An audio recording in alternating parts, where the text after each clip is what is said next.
He walked into the masjid. And when he walked into the masjid, the messenger said to his companions, this man over there that you guys can see is a man from the people of the hellfire. Which shows you, my brothers and sisters, the severity of when deviation enters someone's religion. And the second one, the Prophet, he said, the most wretched person, he said, وَالَّذِي يَضْرِبُكَ يَا عَلِيٌّ. And Ali, the person who's going to strike your head. What the Prophet did was he took his hand like this, alayhi salatu wasalam, and he placed it on the side of his head, and he said, the one that's going to strike you on the head like this. So Ali ibn Abi Talib, that day in the Ghazwa to Ushayra, the messenger already told him about who? The way he will be killed. And the man who killed Ali ibn Abi Talib was called Abdulrahman ibn Muljim. Abdulrahman ibn Muljim. Abdulrahman ibn Muljim was a man who memorized the Quran. It was at the time of Umar radiallahu anhu that he sent him out to teach the people the Quran. He was a hafiz bi kitabillah. Well versed when it came to the Quran. Very memorized it well. He used to teach the Quran. And he used to be upon the aqeedah of Ahlul Sunnah. He saw this beautiful lady that he loved. Loved her a lot, extremely beautiful lady. She used to say to him, I'm going to go Jannah because of the patience I show. And he said, what patience? She said, the patience I show for how you look. And you're going to go to Jannah inshallah ta'ala for the gratitude that you show. He said, for what? She said, my beauty. They said that he was not good looking. And she was what? Very good looking. So he fell for her beauty. She was the one who said to him, you want to marry me? You like my beauty? No problem. My meher is for you to kill Ali ibn Abi Talib. My meher, my dowry, is the head of Ali ibn Abi Talib. So he thought to himself that he will be able to convince her to leave this ideology. That's what he thought. But what happened? He killed Ali ibn Abi Talib. You know what's really shocking? When they caught him, after he killed Ali ibn Abi Talib, they grabbed him, they caught him. They started to cut him up to pieces, his body. Because the people who grabbed him were very angry. You just killed a man who was promised Jannah walking alive. Ali ibn Abi Talib knew he was going to enter Jannah while he was walking on this earth. Nabi Muhammad told him. Actually, he was told that he was going to be killed by a man who's going to be what? Who's going to be ashqan nas, the most wretched of people. So when he was being cut, they said he did not twitch. He just sat there, no crying, no movement, nothing. The minute they got to his tongue is when he started to cry. And they said, why are you crying for?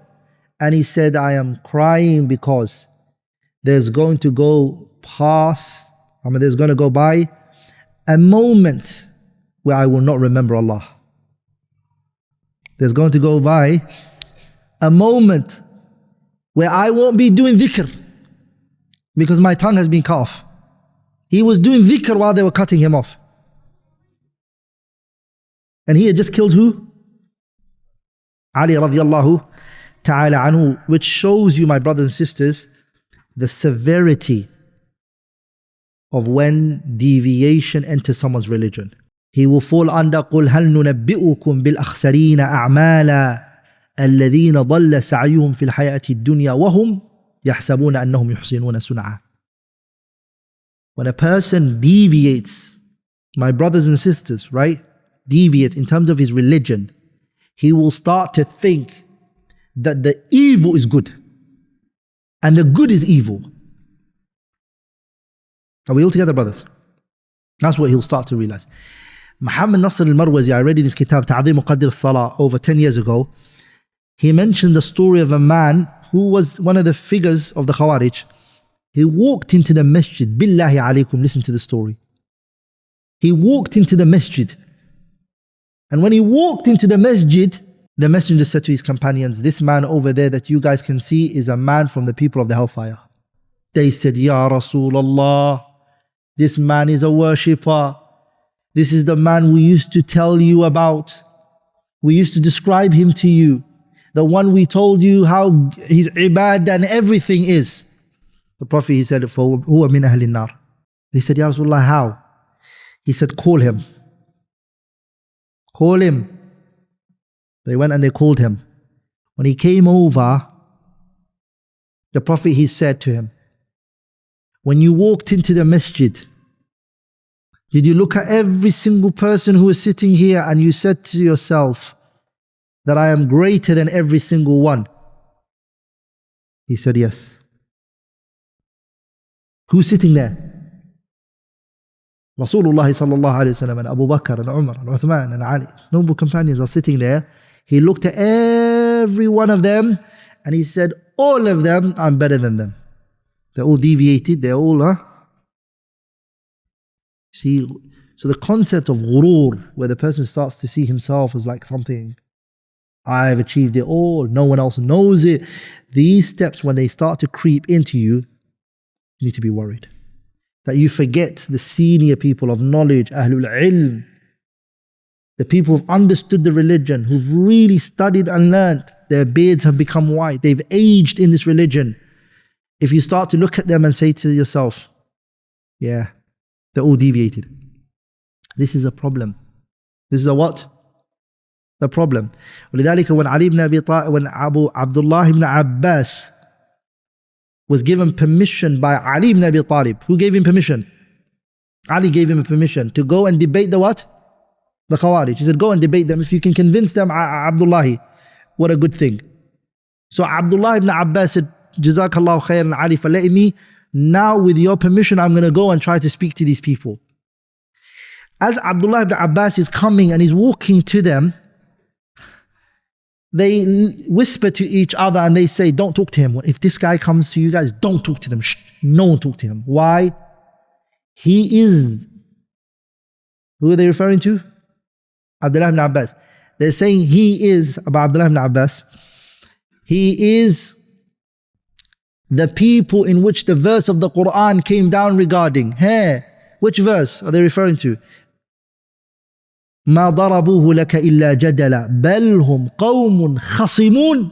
This is Abdullah ibn Abbas. That they're very argumentative and debative. This came down regarding a non-Muslim.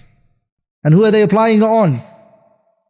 Ibn Ammi Rasulillah, the Prophet's cousin. Taking a verse out of context and applying it on a noble companion. But Abdullah ibn Abbas, as soon as he reached, one of the first things that he said to them, and I want you all to remember for as long as you live, inshallah ta'ala, to always keep this in your mind. The first thing he said to them was, I left the companions of the Messenger sallallahu alaihi wasallam behind me, and I do not see any one of them with you.